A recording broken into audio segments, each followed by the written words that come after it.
میں آپ کو بارہا کہتا ہوں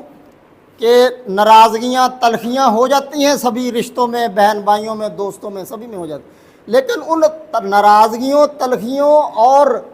اپنا الجھنوں میں ایک حد سے مت بڑھیں۔ اس طرح کا نقصان کسی دوسرے کو بدلہ لینے کی چکر میں اس طرح کا نقصان مت پہنچائیں جس کو وہ بھلا نہ سکے،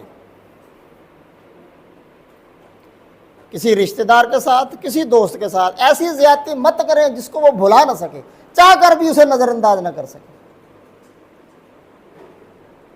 چھوٹا موٹا ناراضگی ہوگی، وہ تیرے نہ نہیں بولیا، تو انہیں بولیا، انہیں تینوں کوئی شے نہیں دی، تو انہوں نے دیتی، وہ ادھر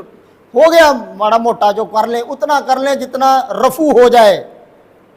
رفو کو کپڑا پھٹ جائے تو رفو کر لیتے نا اسے، جو رفو ہو جائے، ایسا گزند نہ پہنچائیں کسی کو جو رفو نہ ہو، کیونکہ جب وہ رفو نہیں ہوگا تو پھر وہ رہے گا، اور جب رہے گا تو یاد رکھیں، میں نے دعا کی طاقت آپ کو بتائی تھی پچھلے ایک لیکچر میں کہ دعا میں کتنی پاور ہے، جتنی دعا میں پاور ہے اتنی ہی پھر بد دعا میں بھی پاور ہے، کیونکہ یہ